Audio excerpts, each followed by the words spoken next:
जैसा कि last episode में हमने देखा कि बीस्ट गॉड एंसेस्टर ने लुओ फैंग को सब कुछ बता दिया था कि उसका यहाँ पर लाए जाना उसके मास्टर ज़ो शेनकी की प्लानिंग है। और फिर वो फैंग को उसके चैलेंज के बारे में बताते हैं कि उसे यहाँ पर रहकर 100,000 एरास के अंदर एक यूनिवर्स मास्टर लेवल की टेक्निक को क्रिएट करते हुए मेरा सामना करना होगा। अगर फैंग इसमें कामयाब हो जाता है तो उसे एक ट्रू सुप्रीम ट्रेजर मिलेगा, लेकिन अगर वो ऐसा करने में कामयाब नहीं हो पाता तो उसे हमेशा के लिए यहाँ बीस्ट गॉड वर्ल्ड में रहना होगा। और बैट हारने की वजह से उसके मास्टर ज़ो शेनकी को भी बीस्ट गॉड एंसेस्टर को एक सुप्रीम ट्रेजर देना होगा। ये सब कुछ जान लेने के बाद तो फैंग मन लगाकर कल्टीवेशन करने लग जाता है और इस बीस्ट गॉड वर्ल्ड की मिस्ट्रीज को समझने की कोशिश करने लग गया था, जिसके चलते हम देख पाते हैं कि 100 एराज में ही लुओ फैंग यहाँ की मिस्ट्रीज को ऑलमोस्ट समझ चुका होता है। इसीलिए वो अपनी ह्यूमन फॉर्म का इस्तेमाल करते हुए I am the universe technique को परफॉर्म करने में कामयाब हो गया था।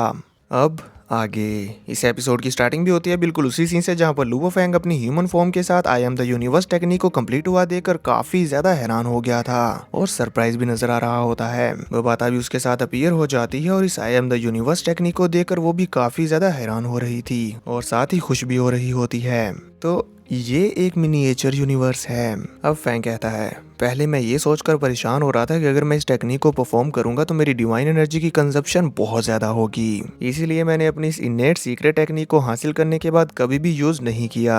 ये तो वाकई इनक्रेडिबल है और कितना मिस्टीरियस भी। इस पर फैंग ध्यान लगाते हुए इस यूनिवर्स को अच्छी तरह से चेक करते हुए कहता है, मेरा इस मिनिएचर यूनिवर्स के ऊपर एब्सोल्यूट कंट्रोल है। मैं इसमें इजीली एनिमीज को सप्रेस कर सकता हूँ और अपनी खुद की पावर्स को भी इनहेंस कर सकता हूँ, और मैं सिर्फ अपने एक सिंगल थॉट से इस पूरे के पूरे यूनिवर्स को डिस्ट्रॉय कर सकता हूँ। ये कहते हुए फैंग हमें इसका नमूना भी दिखा रहा था और हमें विजुअल्स में भी ये सब कुछ दिखाया जा रहा था कि कैसे फैंग अपने एनिमीज को सप्रेस कर रहा था और सिर्फ अपने एक सिंगल थॉट से ही पूरे यूनिवर्स को डिस्ट्रॉय कर देता है। इस पर तो अब बाता भी कहती है, हाँ वाकई ये सीक्रेट टेक्निक तो ट्रूली बियॉन्ड हेवन डिफाइंग है। ये कहते साथ ही वो बहुत ही ज्यादा खुश होते हुए फैंग के कंधे पर हाथ रखती है, जिससे फैंग को फौरन नोटिस हो गया था और वो उसकी तरफ देखते हुए कहता है, वो बाता। ये सुनकर तो वो बाता भी चौंक जाती है और घबराते हुए अपनी बत्ती सी निकालने लगी थी। पर फैंग उससे कहता है, तुम तो बीस्ट गॉड रियल में थी ना। जब फैंग ये कहता है तो उसे वो बाता के पीछे अटूका की टेल भी नजर आ गई थी, इसीलिए अब अटूका अपनी आइडेंटिटी को छुपाती नहीं और अपनी रियल फॉर्म में आ जाती है। फैंग को भी समझ आ जाता है कि ये उसकी जगह लेने की कोशिश कर रही है, इसीलिए वो अपना सर हिलाते हुए कहता है,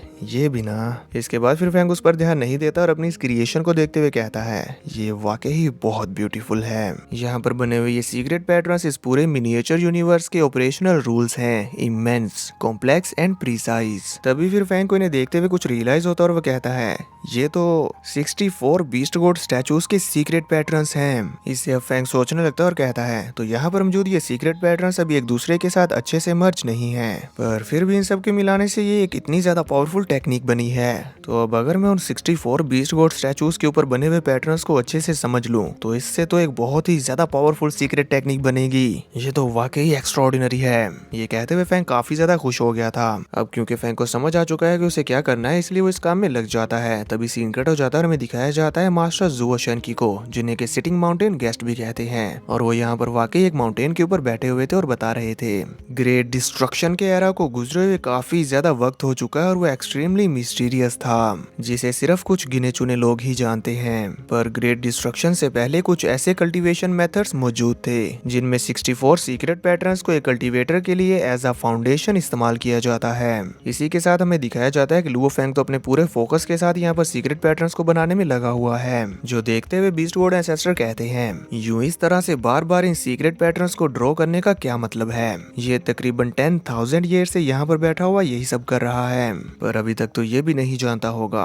कि सबसे ज्यादा इंपॉर्टेंट चीज और सबसे ज्यादा डिफिकल्ट चीज जो है वो है बीस्ट गॉड पाथ के लिए बीस्ट गॉड हार्ट को कॉम्प्रहेंड करना। अगर ये वाकई बीस्ट गॉड में ट्रांसफॉर्म होना चाहता है तो इसे बीस्ट गॉड हार्ट को समझना होगा। पर देखकर तो ऐसा लग रहा है कि ये अभी भटक चुका है। यहाँ हमें देखने को मिलता है कि इन सीक्रेट पैटर्न्स को समझने में और इन्हें अच्छे से ड्रॉ करने में फैंग के पसीने छूट रहे थे, क्योंकि वो पैटर्न्स को ड्रॉ करता और वो आपस में अच्छे से कंबाइन ना होने की वजह से वहीं पर ही डिसमिस हो जाते। अब इसके बाद मास्टर ज़ो शेनकी बताना शुरू करते हैं और वो कहते हैं, यहाँ पर मौजूद ये 8 बीस्ट गॉड यूनिवर्स में मौजूद फ्यूज्ड लॉज के इनकारनेशंस हैं और यहाँ यहाँ पर मौजूद ये 64 सीक्रेट पैटर्न्स उन 8 नेचुरल बीस्ट गोड्स के परफेक्ट एक्सप्रेशंस हैं। इवन सबसे ज्यादा पावरफुल सुप्रीम सीक्रेट टेक्निक भी इन 64 पैटर्न्स के अंदर छुपी हुई है। लुवो फेंग का remote ocean clone undying level तक पहुंचने से पहले ही परफेक्ट लाइफ जीन लेवल तक पहुंच चुका था, जिसका मतलब है कि उसे जरूर यूनिवर्स की तरफ से एक स्ट्रॉन्गेस्ट इनेट सीक्रेट टेक्निक मिली होगी। अब अगर फेंग इस चीज पर ध्यान देते हुए इस बारे में पता लगा ले कि उसकी इनेट सीक्रेट टेक्निक और इन 64 सीक्रेट पैटर्न्स के अंदर क्या रिलेशनशिप है, तो फिर इसे इनके पीछे के प्रिंसिपल्स को समझने की कोई जरूरत नहीं। सिर्फ इन सीक्रेट पैटर्न्स के स्ट्रक्चर को अच्छी तरह से याद कर लेने के बाद इन्हें रेफर करते हुए अपनी इनेट सीक्रेट टेक्निक के साथ मर्ज करके ये जरूर कुछ नया क्रिएट करेगा। अगर ये इसमें कामयाब हो जाता है तो ये अपनी स्ट्रॉन्गेस्ट इनेट सीक्रेट टेक्निक के सिंप्लीफाइड वर्जन को क्रिएट कर लेगा।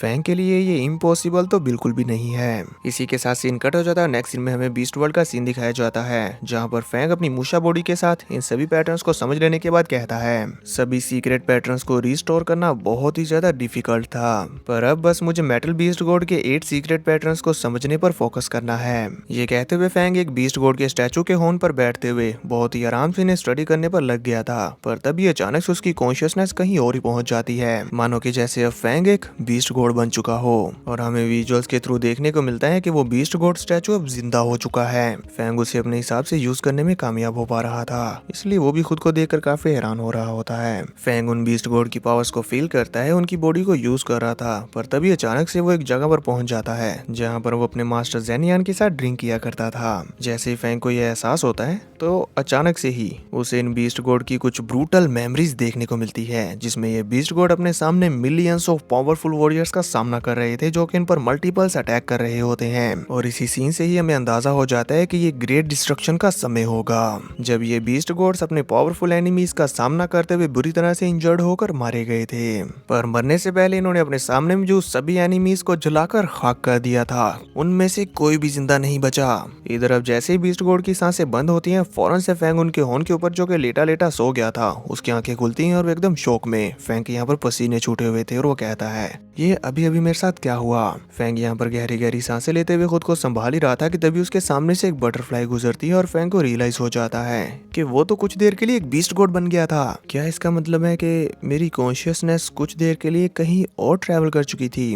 क्या यही है बीस्ट गॉड के हार्ट को समझना? इधर हम देखते हैं कि बीस्ट गॉड एंसेस्टर बहुत ही आराम से अपनी वाइन को एंजॉय कर रहे थे कि तभी अचानक से जैसे ही वो देखते हैं कि फेंग के साथ ये सब कुछ हुआ है, वो भी फुली शॉक्ड हो जाते हैं और कहते हैं क्या इसने बीस्ट गॉड पाथ के फाइनल बैरियर को क्रॉस कर लिया, जिसे हासिल कर पाना सबसे ज्यादा मुश्किल है, जो कि है बीस्ट गॉड हार्ट। इसने इसे इतनी आसानी से मास्टर कर लिया। और अब फिर वो खुद को संभालते हुए अपनी दाढ़ी में हाथ फेरते हुए कहते हैं लेकिन फिर भी इसका मतलब ये नहीं है कि। पर फिर जैसे ही उनकी नजर पड़ती है वो एक बार दोबारा से बहुत ज्यादा शॉक्ड हो गए थे और उनका मुंह खुले का खुला रह जाता है और वो कहते हैं क्या? ये तो एंसेस्टर की इसी हैरानी परेशानी के साथ सीन कट हो जाता है। हमें दिखाया जाता है लुवो फेंग को, जो कि यहाँ पर कल्टीवेशन की पोजीशन में बैठा हुआ अपनी यूनिवर्स लेवल की टेक्निक को क्रिएट कर रहा था, जिसमें वो कामयाब भी हो जाता है और इसी के साथ वहाँ पर बहुत ही ज्यादा डिस्ट्रक्शन होती है। फेंग के सिर्फ अपने हाथ को ही हिलाने से हमें इस बीस्ट गॉड वर्ल्ड में हर तरफ तबाही तबाही देखने को मिलती है। फेंग की आंखें भी पूरी तरह से बदल चुकी थी और अब वो अपनी न्यू पावर्स को फील करते हुए कहता है तो ये वाकई काम कर गया, मैं कामयाब हुआ। फेंग खुश हो रहा होता है, तभी वाता भी उसके पास आती है और क्लैप करते हुए कहती है ये तो एक यूनिवर्स मास्टर लेवल की सुप्रीम टेक्निक है। इसी के साथ अब फेंग बिना टाइम गवाए खड़े होते हुए स्टार बीस्ट एंसेस्टर को चैलेंज करते हुए उनसे कहता है स्टार बीस्ट एंसेस्टर, मैं लुवो फेंग आपको चैलेंज करता हूँ। ये सुनकर स्टार बीस्ट एंसेस्टर जोर जोर से हंसते हुए पहले तो लुवो फेंग के किए हुए नुकसान को बीस्ट गॉड वर्ल्ड में रिकवर करने लगते हैं। जो होता हुआ देखकर वो बाता बहुत ज्यादा डर रही थी, इसलिए वो फौरन से वहाँ से गायब होते हुए अपने विचुअल यूनिवर्स में चली जाती है। इसी के साथ अब फिर बीस्ट गॉड एंसेस्टर लुवो फेंग को एक अलग जगह पर ले जाते हुए बैटलफील्ड में ले आए थे। बीस्ट गॉड एंसेस्टर फेंग के करीब आते हुए उससे कहते हैं तुम मुझे चैलेंज करने की जरूरत कर रहे हो। इस पर फेंग उनसे कहता है आप कौन सा वेपन यूज करोगे? एंसेस्टर अपनी ह्यूमन फॉर्म में ट्रांसफॉर्म होते हुए लुवो फेंग के सामने आ जाते हैं और उससे कहते हैं तुम अपने हाथों का इस्तेमाल करो, मैं भी अपने इन ह्यूमन हाथों का इस्तेमाल करूंगा, तुम्हारा इस बारे में क्या ख्याल है? ये सुनकर फेंग थोड़ा सा हैरान हो गया था, तो मास्टर उससे कहते हैं तुमने बीस्ट गॉड हार्ट को समझ लिया है, पर अभी तक तुम अपने हाथों को एज अ वेपन इस्तेमाल करना नहीं समझ पाए। ये सुनकर फेंग को बीस्ट गॉड की वो पुरानी मेमोरीज याद आती है और उसे मालूम हो गया था कि उसे क्या करना है, इसीलिए वो अपने हाथों से ही लो पैटर्न्स को अनलीश करते हुए वहाँ पर बीस्ट गॉड के स्पिरिचुअल फॉर्म बना लेता है और एंसेस्टर से कहता है अपना अटैक अनलीश करें। इसी के साथ हमें देखने को मिलता है कि फैंग की आंखें रेड कलर में बदल जाती है और वो बड़ी तेजी के साथ फियर्सली एंसेस्टर के ऊपर हमला करना शुरू कर देता है। इन दोनों के बीच यहाँ पर हैंड टू हैंड कॉम्बैट में अभी स्टार्टिंग में तो हमें एंसेस्टर ही फैंग के ऊपर भारी पड़ते हुए नजर आते हैं, क्योंकि फैंग जितने मर्जी अटैक कर ले वो इजीली अपनी फिस्ट के साथ फैंग को ब्लॉक किए जा रहे थे। तो अब ये देखकर फैंग हल्का सा पीछे हटते हुए अपनी बीस्ट गोड की पावर्स का इस्तेमाल करते हुए उनके ऊपर बहुत ज्यादा पावरफुल स्लैशेस लगा देता है, जो कि उसने अपने बियर हैंड्स के साथ लगाए थे जैसे कि गोल्डन हॉर्न बीस्ट लगाता है। पर इनका एंसेस्टर के ऊपर कुछ असर नहीं होता क्योंकि वो इजीली इस हमले से बच गए थे। पर हमें दिखाई जाती है फैंग के इस अटैक की पावर, जो कि बहुत ज्यादा थी, जो देखकर फैंग तो स्माइल कर रहा होता है। पर तभी एंसेस्टर उसके सामने टेलीपोर्ट होते हुए उसे एक जोरदार पंच दे मारते हैं, जिससे फैंग की मूशा बॉडी वहां पर पूरी तरह से पिचक गई थी। पर फैंग यहाँ पर खुद को संभालते हुए रिकवर कर लेता है और फिर इविल्स की तरह स्माइल करते हुए एंसेस्टर के ऊपर हमला करने लगता है, मानो कि जैसे अब उसे इस फाइट में बहुत ज्यादा मजा आने लग गया हो। फैंग की hand to hand combat skills तो यहाँ पर एंसेस्टर के सामने बिल्कुल भी काम नहीं आ रही थी। एंसेस्टर इजीली उसे हर बार डिफ्लेक्ट कर दे रहे थे। फैंग यहाँ पर उनके ऊपर अपनी एक और चाल चलने के बारे में सोच रहा था कि तभी एंसेस्टर अपने स्पिरिचुअल हैंड्स बनाते हुए फैंग को टांगों से पकड़कर उसे यूं घुमा घुमा कर पटक कर फेंकने वाले होते हैं कि तभी फैंग अपने शार्प पंजों का इस्तेमाल करते हुए जमीन में स्टक हो जाता है, जो देखकर एंसेस्टर थोड़े से हैरान हो गए थे। तभी फैंग उनकी तरफ देखते हुए इविल्स की तरह स्माइल करता और हंसते हुए जल्दी से अपनी मूशा बॉडी की फ्लेक्सिबिलिटी का इस्तेमाल करते हुए एंसेस्टर के ऊपर एक जोरदार किक देकर मारने के लिए जा रहा होता है, जिस पर तो अब एंसेस्टर को उससे बचने के लिए अपनी पावरफुल डिफेंसिव टेक्निक का इस्तेमाल करना पड़ गया था। लेकिन फिर भी फैंग के इस हमले की पावर इतनी ज्यादा थी कि वो इस अटैक को रोकने के बावजूद भी इसके इम्पैक्ट से काफी पीछे आ गए थे। फैंग भी इसकी वजह से उठता हुआ काफी ज्यादा पीछे धकेला जा चुका था, इसलिए वो एक बार फिर से खुद को संभालते हुए इविल्स की तरह स्माइल करते हुए अपने बीस्ट गॉड की स्पिरिचुअल फॉर्म को अनलिश करके वहां पर जोरदार रोर करता है, जो मूवमेंट देखने में काफी ज्यादा अमेजिंग था। तो अब फैंग खुद भी जोर से रोर करते हुए एक स्टैंस लेते हुए तेजी के साथ एंसेस्टर के ऊपर हमला करने के लिए आगे बढ़ जाता और उन्हें एक जोरदार पंच मारता है, जिसे एक बार फिर से एंसेस्टर ने इजीली अपनी फिस्ट के साथ रोक लिया था। हाँ, इससे वो थोड़े से पीछे जरूर हट जाते हैं, लेकिन जैसे ही वो अपनी फिस्ट को पीछे की तरफ घुमाते हैं तो फैंग इसकी वजह से बहुत ज्यादा दूर उठ जाता है। और फिर जैसे ही एंसेस्टर उसे पांव से पकड़कर अपनी तरफ खींच कर लाते हुए उसे एक जोरदार पंच मारने वाले होते हैं कि तभी फैंग उन्हें हेडशॉट दे देता है। इन दोनों के ये हेड्स की टक्कर इतनी ज्यादा थी कि एंसेस्टर को यहाँ से पीछे हटना पड़ जाता और वो टेलीपोर्ट होते हुए एक दूसरी जगह पर आ गए थे। पर तभी फैंग तेजी के साथ उनके सामने आते हुए अपने नाखूनों से उनके चेहरे पर एक स्क्रैच लगा देता है। इस वक्त वो बैटल में इतना ज्यादा इन्वॉल्व हो चुका था कि उसे बिल्कुल भी फर्क नहीं पड़ता उसके सामने कौन मौजूद है। वो अपनी बहुत ज्यादा तेज स्पीड का इस्तेमाल करते हुए एंसेस्टर को कंफ्यूज करना शुरू कर देता और उनके आसपास तेजी के साथ मूव करते हुए उनके ऊपर चारों तरफ से हमला करना शुरू कर चुका था। एंसेस्टर को मालूम ही नहीं हो पा रहा होता कि फैंग किस तरफ से हमला करने वाला है। वो किसी न किसी तरह करके फैंग को कुछ देर के लिए डॉज करने में कामयाब हो पा रहे होते हैं, लेकिन एट द एंड फैंग उन्हें कंफ्यूज करते हुए वहां पर अपनी पावर्स को अनलीश करता है, जिसकी वजह से हर तरफ धूल फैल गई थी। और इस मौके का फायदा उठाते हुए फैंग अपनी मूशा बॉडी के एक जोरदार पंच के साथ एंसेस्ट्रल बीस्ट गॉड की छाती को चीरते हुए अपने पंच को उनके आर पार कर देता है। इसी के साथ एंसेस्टर बीस्ट गॉड यहाँ पर फैंग से हार जाते हैं और अपनी ह्यूमन बॉडी को डिसअपीयर करते हुए वहाँ पर फिर से एक बार अपीयर होते हैं। हमें देखने को मिलता है कि वो अपनी हार पर यहाँ पर बिल्कुल भी निराश नहीं थे, उल्टा वो हंस रहे थे, जो देखकर फैंग थोड़ा सा हैरान होता है और अपने मन ही मन सोचते हुए कहता है, मैंने उन्हें सच में हरा दिया। भले ही उन्होंने अपनी पावर्स को सप्रेस करते हुए सेम मेरी डिवाइन बॉडी के लेवल की रखी थी, लेकिन फिर भी वो है तो एंसेस्टर। मुझे ये कम्प्लीटली अनरियल फील हो रहा है। ये कहते हुए फैंग जल्दी से दौड़कर एंसेस्टर के सामने जाता है और उन्हें रिस्पेक्टफुली ग्रीट करते हुए कहता है, thank you beast God ancestor. Starting से लेकर एंड तक आप सिर्फ मुझे डिफेंड ही कर रहे थे, यही रीजन है कि मैं बाय चांस जीत सका। इस पर एंसेस्टर से कहते हैं, खुद को ऐसे कम मत बोलो, हालांकि मैंने highest level of universe master defences का इस्तेमाल किया था, लेकिन फिर भी तुम मुझे नुकसान पहुंचाने में कामयाब रहे। ये कहते हुए एंसेस्टर फैंग के और भी ज्यादा करीब आते हुए उसके कंधे पर हाथ रखते हुए कहते हैं, अगर मैंने स्टार्टिंग में ही अपनी फुल फोर्स के साथ अटैक किया होता तो हो सकता है कि मैं तुम्हें हरा देता, लेकिन इसके बाद भी तुम बार बार मुझे चैलेंज करने से नहीं रुकते, इसीलिए आज या कल तुम मुझसे जीत ही जाते। टाइम वेस्ट करने का कोई फायदा नहीं। एंसेस्टर अपनी इस बात को कंप्लीट करते हैं कि तभी उनके पीछे से जोर जोर से हंसने की आवाज आती है। जैसे वो देखते हैं तो हमें दिखाई पड़ता है कि वहाँ पर मास्टर जुओ शेन की बैठे हुए हैं, जो कि अपनी वाइन को एंजॉय करते हुए उनसे कहते हैं, वेल डन लुओ फेंग, इन 180 मिलियन सालों के बाद तुम वाकई ही एक न्यू पर्सन में ट्रांसफॉर्म हो चुके हो। पास्ट में तुम ट्रेजर्स और सीक्रेट मैनुअल्स पर रिलाई करते हुए पावरफुल एक्सपर्ट्स के बीच स्टैंड होते थे, लेकिन अब तुमने अपनी एक extremely solid foundation of strength बना ली है। अब यहाँ से आगे की कल्टीवेशन तुम इजीली बिना किसी रुकावट के कर पाओगे। शायद हो सकता है कि जब तुम यूनिवर्स मास्टर लेवल तक ब्रेक थ्रू करने के थ्रेशोल्ड तक पहुंचो। सिर्फ तब तुम्हें कुछ ऑब्स्टिकल्स का सामना करना पड़ सकता है। अपने मास्टर की ये बातें सुनकर फैंग तो खुश हो रहा होता है। तभी एंसेस्ट्रो ने टोकते हुए कहते हैं, ज़ुओ शेनकी, इतने ज्यादा एरोगेंट मत बनो। ये तुम्हारे डिसाइबल की अचीवमेंट्स हैं, ना कि तुम्हारी। इसके अलावा इसके कामयाब होने का रीजन क्या तुम कह सकते हो कि इसकी गोल्डन बहमूद क्लोन की वजह से नहीं है? इस पर मास्टर ज़ुओ शेनकी जोर जोर से हंसते हुए कहते हैं, अब क्रेडिट किसे मिलेगा इससे कोई फर्क नहीं पड़ता।